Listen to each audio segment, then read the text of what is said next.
Assalamualaikum warahmatullahi wabarakatuh. Apa kabar teman-teman semuanya?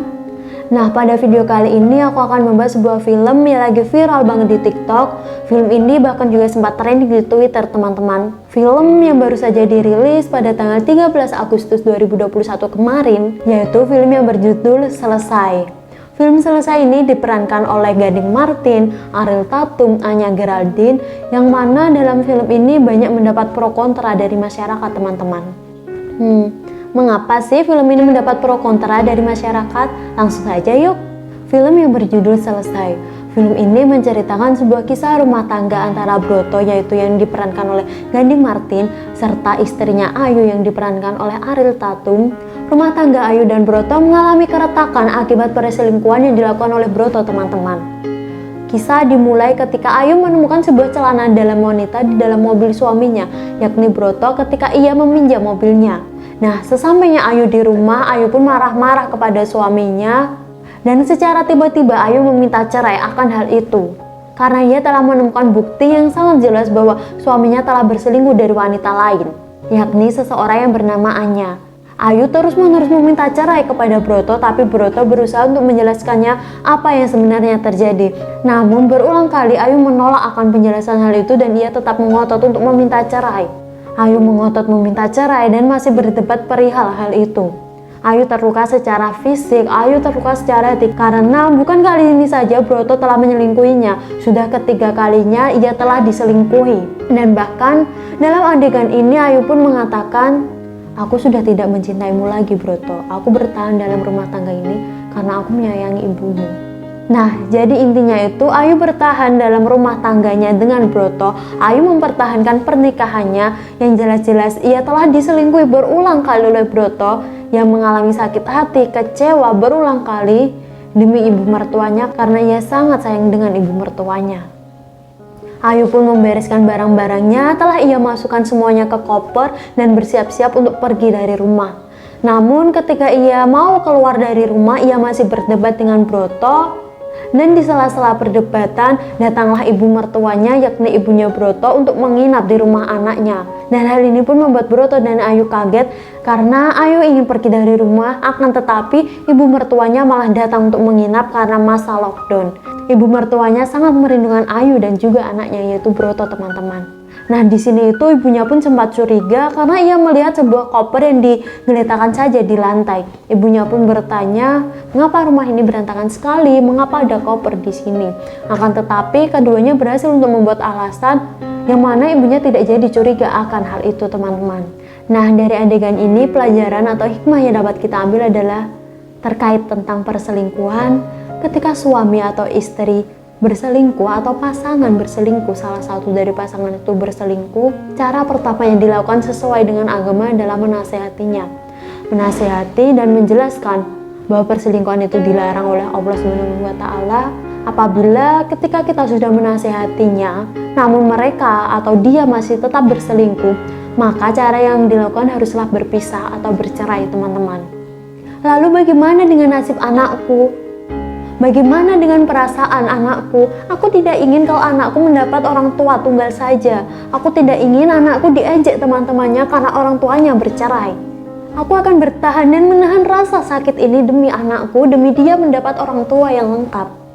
Suara hati dari anak mengatakan, yang sebenarnya kami butuhkan bukanlah kedua orang tua yang lengkap, bukanlah orang tua yang kandung, tapi seorang orang tua yang memberikan kasih sayang dengan tulus, ikhlas memberikan kita perhatian, membangun suasana rumah yang penuh dengan kedamaian, suasana rumah yang penuh dengan canda tawa, suasana rumah yang penuh dengan keharmonisan.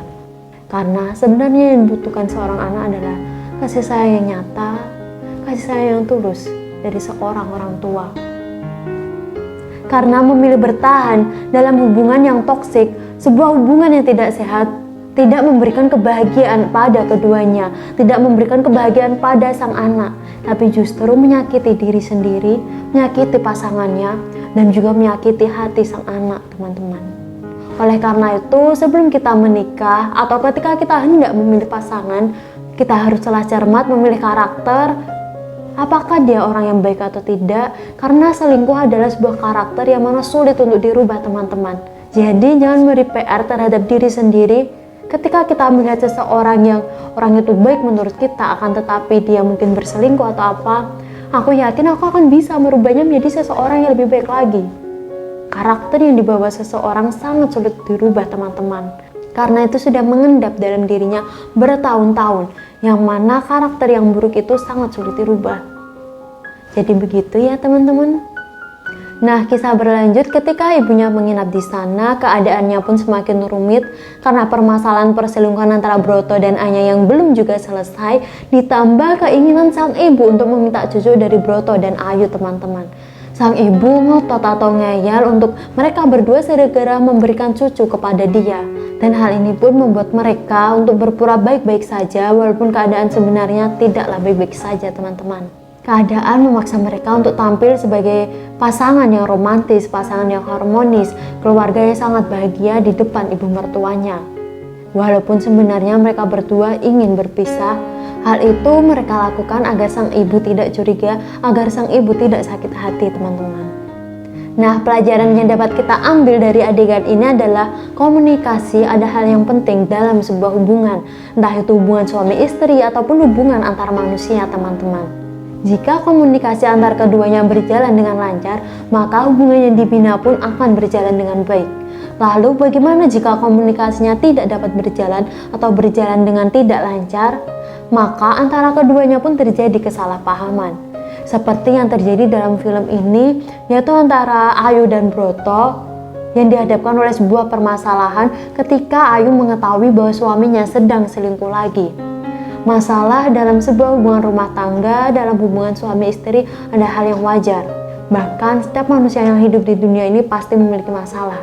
Dapat dikatakan kalau diibaratkan, masalah tidak menghampirimu ketika kamu mati. Bahkan setelah kita mati, kita pun akan dimintai pertanggungjawaban apa yang kita lakukan ketika kita di dunia. Nah, kembali lagi dalam film ini ketika Ayu telah menemukan sebuah bukti yang membuktikan bahwa suaminya itu selingkuh, hal yang harus dilakukan pertama adalah membicarakannya, mengkomunikasikannya dengan kepala dingin. Setiap permasalahan akan hadir dalam hidup kita, namun bagaimana cara kita menghadapinya itu tergantung dari kita sendiri. Untuk mempertahankan sebuah hubungan, apalagi itu hubungan rumah tangga, haruslah kita hadapi dengan kepala dingin, kita bicarakan, diskusikan baik-baik, bukan malahan mengambil kesimpulan dari kepala sendiri dan memutuskannya teman-teman. Jadi begitu ya. Nah, cerita berlanjut ketika Broto meminta bantuan temannya untuk menghack nomor istrinya yakni Ayu, di mana ia sempat menaruh curiga kepada istrinya tentang siapa sih yang sebenarnya ia hubungi selama ini. Fakta yang mengejutkan Broto saat ia mengetahui bahwa Ayu memiliki 2 nomor telepon, padahal ia selama ini ia tidak mengetahui bahwa istrinya itu memiliki 2 nomor telepon. Dan fakta mengejutkan kembali saat ia mengetahui bahwa istrinya sering menghubungi Dimas, yakni adiknya sendiri. Broto pun marah besar, ia menghampiri Ayu dan marah-marah kepada Ayu, menuduh bahwa Ayu telah selingkuh darinya, yaitu memiliki hubungan spesial dengan Dimas adiknya. Dan Ayu pun di sini merasa tersudutkan karena asal mula atau awal dari keretakan rumah tangga mereka adalah karena murni kesalahan Broto, di mana Broto melakukan perselingkuhan sekali, 2 kali hingga 3 kali. Malah di sini dituduh seolah-olah Ayulah yang menyebabkan rumah tangganya hancur karena ia selingkuh dengan adiknya yaitu Dimas teman-teman. Nyebelin. Pertengkaran itu pun mengundang ibunya untuk turut ikut campur dalam hal keduanya. Broto pun mengadukan kepada ibunya bahwa Ayu telah selingkuh dengan Dimas adiknya. Dan Ayu pun mengatakan kepada ibu Broto bahwa rumah tangga ini mengalami keretakan karena Broto lah yang memulainya karena ia selingkuh. Dan ibunya pun mengatakan bahwa sejujurnya ia pun telah mengetahuinya. Dan hal itu pun membuat Broto dan Ayu tentu saja terkejut dan tercengang teman-teman. Ibunya mengetahui bahwa Broto telah berselingkuh selama 3 kali dan ibunya sangat marah akan hal itu. Ibunya pun juga mengetahui bahwa Ayu memiliki hubungan spesial dengan Dimas yaitu adiknya. Nah, pelajaran dari adegan ini yaitu keterbukaan menjadi hal yang sangat penting dalam hubungan rumah tangga teman-teman. Dari adegan ini kita dapat mengambil kesimpulan bahwa sudah tidak ada rasa saling percaya lagi antara keduanya, yaitu antara Broto dan Ayu, di mana Broto meminta temannya untuk menghack nomor Ayu karena ia sempat curiga bahwa istrinya melakukan perselingkuhan. Begitu pula Ayu yang sudah tidak memiliki rasa percaya lagi dengan Broto akibat ia telah diselingkuhi beberapa kali oleh Broto. Ayu telah sakit hati, Ayu kecewa, Ayu terluka secara fisik dan hati akibat perilaku Broto, teman-teman. Kisah berlanjut di mana ibunya memutuskan untuk mengumpulkan Ayu, Broto, dan juga memanggil Dimas ke dalam rumah itu. Ibunya pun mengumpulkan mereka bertiga yang bertujuan untuk menjelaskan semua permasalahannya agar menjadi clear, agar tidak terjadi kesalahpahaman lagi antara ketiganya, agar ibunya tetap mempertahankan rumah tangga Broto dan Ayu, karena ibunya tidak ingin mereka berdua pisah, yang mana jelas-jelas mereka sudah tidak bisa bersatu lagi karena hubungannya sudah tidak sehat ini, teman-teman. Ibunya pun meminta penjelasan dari masing-masing. Akan tetapi Broto sudah mulai emosi, dimana ketika Dimas baru datang, Broto pun langsung marah-marah dengan Dimas, mengatakan, "Kamu memakan saudaramu sendiri ya." Dan Dimas pun mengelak, dan pada akhirnya Ayulah yang menceritakan semua yang ia rasakan, bahwa selama ini ketika ia mengetahui bahwa Broto telah berselingkuh darinya 2 kali, ia kecewa, sangat kecewa, ia sedih, ia sakit hati, ia lelah secara fisik, lelah secara mental, dan lelah secara hati. Karena ia merasa bahwa ia sudah tidak sanggup memikul semua ini. Ia pun membutuhkan seorang yang mendengarkan keluh kesahnya, seseorang yang mendengarkan setiap permasalahannya. Ia membutuhkan teman untuk bicara. Akan tetapi karena ia tidak mendapatkan itu dari suaminya dan orang-orang di sekitarnya, maka orang yang mendengarkan dia adalah Dimas, adiknya Broto. Dimas selalu mendengarkan setiap masalah Ayu. Dimas selalu mendengarkan setiap curhatan Ayu yang terkait dengan kakaknya yang suka berselingkuh. Akan tetapi seiring berjalannya waktu, Dimas merasakan sebuah tanda atau sinyal di mana Ayu ini memiliki rasa suka atau rasa sayang kepada Dimas melebihi adik ipar, melebihi batas wajar normal, teman-teman. Dan pada saat Dimas sudah mengetahui tanda itu, Dimas pun mulai stop atau memberhentikan responnya dengan Ayu. Ia sudah tidak menjawab pesan WA dari Ayu. Ia tidak membahas lagi telepon atau tidak mengangkat telepon dari Ayu, teman-teman. Akan tetapi di sini Ayu bercerita bahwa mereka berdua saling berhubungan, mereka berdua berjanji untuk menikah dan lain-lain. Dan hal itu pun disangkal atau ditolak oleh Dimas terus-menerus. Namun ternyata, teman-teman, di sini Ayu mengalami gangguan psikologi yaitu delusi. Delusi adalah kondisi di mana penderitanya tidak bisa membedakan kondisi nyata dan tidak. Orang yang mengalami gangguan delusi seringkali ia menganggap bahwa apa yang ia alami, apa yang ia lihat, apa yang ia dengar benar-benar terjadi dan meyakinkan orang lain bahwa semua itu adalah fakta. Nah, dan hal inilah yang menyebabkan bahwa ia selalu merasa bahwa Dimas selalu membalas chat WA-nya, Dimas selalu mengangkat teleponnya, Dimas selalu memberi perhatian kepadanya. Padahal semua itu tidaklah terjadi, teman-teman. Hal ini dibuktikan dengan sang ibu memeriksa telepon antara Dimas dan Ayu bahwa Dimas tidak pernah membalas chat WA dari Ayu, teman-teman. Dan juga delusi bisa disebabkan karena seseorang merasa kesepian, teman-teman. Karena pada akhir film ini Ayu mengatakan bahwa dia memang selalu sendiri, dia tidak pernah punya siapa-siapa, dan dia tidak pantas mempunyai siapa-siapa. Dari kalimat yang diucapkan Ayu, kita bisa mengetahui bagaimana kondisi mentalnya, bagaimana perasaan dia, bagaimana atau apa yang ia rasakan. Bahwa selama ini ia merasa kesepian, ia merasa selalu sendiri. Dan dari sini kita mengetahui betapa pentingnya kesehatan mental, teman-teman. Karena kesehatan mental sangat mempengaruhi kepada kondisi fisik kita dan juga aktivitas kita sehari-hari. Berperilaku kita sangat dipengaruhi oleh kondisi mental kita, teman-teman. Semua orang yang hidup di dunia ini pastilah memiliki trauma, pengalaman menyakitkan, pengalaman pahit yang ia rasakan di masa lalu. Akan tetapi trauma itu hadir, rasa pahit, rasa kecewa itu hadir, luka itu hadir untuk ia rasakan, untuk ia ambil hikmah dan pelajarannya, lalu ia sembuhkan.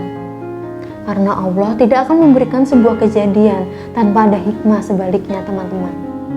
Dan pada akhir film ini menunjukkan adegan yaitu dimana pembantu di rumah Ayu ini ditinggal pergi oleh pacarnya dan membawa uang tabungannya semua. Dimana uang tabungannya ini ia telah kumpulkan yang mana untuk membangun sebuah warung di desanya nanti. Tapi ia telah ditipu oleh pacarnya. Ia pasti merasa sedih, sakit hati, kecewa pasti itu. Nah dari sini pelajarannya dapat kita ambil teman-teman. Kenali dulu orang-orang di sekitar kita. Ketika kita hendak berkenalan atau menjalin sebuah hubungan dengan seseorang, kita harus tahu betul tentang dia, karakternya, dan tentang keluarganya.